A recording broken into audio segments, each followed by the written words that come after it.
राधे राधे दोस्तों आज की हमारी कहानी का शीर्षक है भक्त का प्रेम। एक संत बरसाना में रहते थे। हर दिन वह सुबह उठकर यमुना जी में स्नान करके किशोरी जी के दर्शन करने जाया करते थे। यह हर रोज का नियम था। जब तक राधा रानी के दर्शन नहीं कर लेते तब तक अन्न जल कुछ भी ग्रहण नहीं करते थे। उनकी यही दिनचर्या हो गई थी। अब उनकी उम्र लगभग 80 वर्ष की हो गई। एक सुबह रोज की तरह उठे और यमुना जी में स्नान किया। तत्पश्चात राधा रानी के दर्शन को गए। मंदिर के पट खुले और राधा रानी के दर्शन करने लगे। तभी अचानक दर्शन करते हुए संत के मन में भाव आया कि मुझे राधा रानी के मंदिर आते आते आज 80 वर्ष हो गए हैं, लेकिन मैंने आज तक राधा रानी को कोई भी वस्त्र भेंट नहीं किया। लोग राधा रानी के लिए क्या क्या नहीं लाते हैं। कोई नारियल लाता है, कोई चुनरी लाता है, कोई चूड़ी लाता है, कोई बिंदी लाता है, कोई साड़ी लाता है, कोई लहंगा चुनरी लाता है, परंतु मैंने तो आज तक कुछ भी नहीं चढ़ाया। संत जी के मन में ये विचार आया कि सभी मेरी राधा रानी के लिए कुछ ना कुछ लाते हैं, तो क्यों ना मैं भी अपनी राधा रानी के लिए कुछ लेकर आऊं। लेकिन ऐसा क्या लाऊं कि मेरी राधा रानी खुश हो जाए। यही सोचते सोचते संत जी अपनी कुटिया पर आ पहुंचे, परंतु उनके मन में वही चलता रहा कि मैं क्या दूं। वह सारी रात सोचते रहे। सोचते सोचते सुबह हो गई।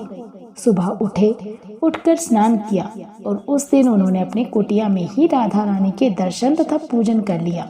पूजा अर्चना करने के बाद वे बाजार में जा पहुंचे।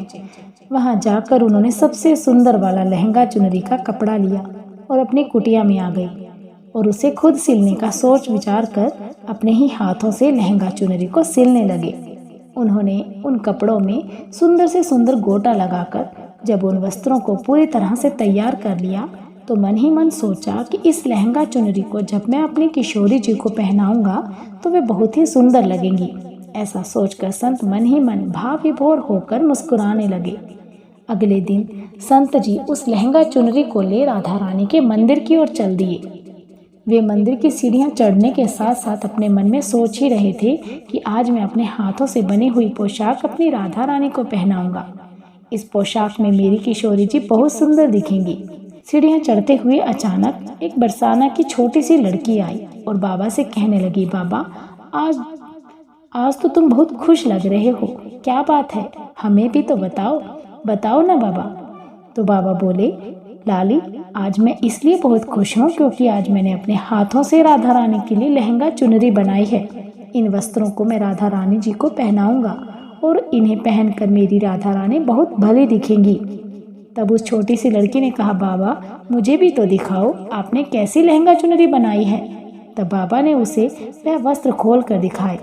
उन वस्त्रों को देखकर लड़की बोली, बाबा राधा रानी के पास तो बहुत सारी पोशाक हैं, तो आप ये पोशाक मुझे दे दो ना। तब संत ने कहा, बेटी मैं तुमको बाजार से दूसरी पोशाक दिलवा दूंगा, ये तो मैं अपने हाथों से बनाकर राधा रानी के लिए लेकर आया हूँ, तुमको कोई दूसरी दिलवा दूंगा। लेकिन उस छोटी सी बालिका ने उस संत का अंगूछा पकड़ लिया और फिर से बोली, बाबा ये मुझे दे दो ना, मुझे तो यही पोशाक चाहिए। उधर संत भी जिद करने लगे कि मैं दूसरी दिलवा दूंगा, ये नहीं दूंगा। लेकिन वो बच्ची भी इतनी आतुर हो गई कि वह संत के हाथ से पोशाक छीनकर भाग गई। अब तो बाबा को बहुत ही दुख हुआ और वे सोचने लगे कि मैंने आज तक राधा रानी को कुछ नहीं चढ़ाया और आज जब पहली बार लेकर आया तो लाली लेकर भाग गई। मेरा तो भाग्य ही खराब है, अब क्या करूँगा। ये सोचकर संत उन्हीं सीढ़ियों में बैठकर रोने लगे। इतने में कुछ संत वहां आए और पूछा, क्या बात है बाबा, आप क्यों रो रहे हैं। उनके पूछने पर बाबा ने उन संतों को पूरी बात बताई। तब उन संतों ने बाबा को समझाया और कहने लगे कि बाबा आप दुखी मत हो, कल दूसरी पोशाक बनाकर राधा रानी को पहना देना। अब चलो चलकर राधा रानी के दर्शन कर लेते हैं। संतों के समझाने पर बाबा का मन थोड़ा हल्का हो गया और वे के साथ राधा रानी के दर्शन को चल दिए। रोना तो बंद हो गया था, लेकिन मनोस्थिति अच्छी नहीं थी क्योंकि उनकी मनोकामना पूरी नहीं हुई थी। फिर भी अनमने मन से राधा रानी के दर्शन करने जा रहे थे, परंतु मन में यही चल रहा था कि लगता है किशोरी जी की इच्छा नहीं थी। शायद किशोरी जी मेरे हाथों से बनी पोशाक पहनना ही नहीं चाहती थी। यही सब सोचकर संत जी बड़े दुखी हो रहे थे। इसी उधेड़-बुन में वे मंदिर में पहुँचे। मंदिर आकर राधा रानी के पट खुलने का इंतजार करने लगे।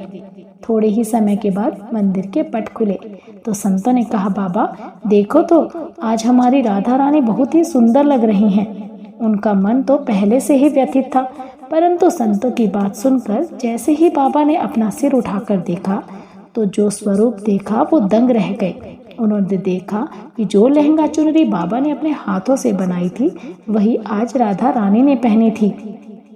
ये देखकर बाबा बहुत खुश हो गए। खुशी में उनकी आंखों से अश्रुधारा बहने लगी। उसी अवस्था में उन्होंने राधा रानी से कहा, हे राधा रानी, आपको इतना भी सब्र नहीं रहा कि मुझे यहाँ तक आने देती? आप उससे पहले ही मेरे हाथों से ही लेकर भाग गई, ऐसा क्यों? तब सर्वेश्वरी श्री राधा रानी ने कहा, बाबा आपके भाव को देखकर मुझसे रहा नहीं गया। आपकी लाई हुई पोशाक केवल पोशाक नहीं है, अपितु इसमें आपका प्रेम है, और जो भी प्रेम से मेरी तरफ एक कदम भी आता है उसे मैं खुद जाकर मिल लेती हूँ। इसीलिए मैं खुद ही आकर आपसे लहंगा चुनरी छीन कर भाग गई थी।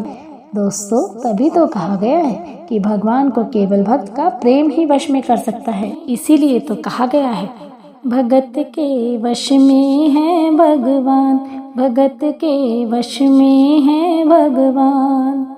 भक्त बिना ये कुछ भी नहीं है, भक्त बिना ये कुछ भी नहीं है। भक्त है इनकी जान, भगत के वश में है भगवान, भगत के वश में है भगवान। बोलिए श्री कृष्ण भगवान की जय, राधा रानी की जय।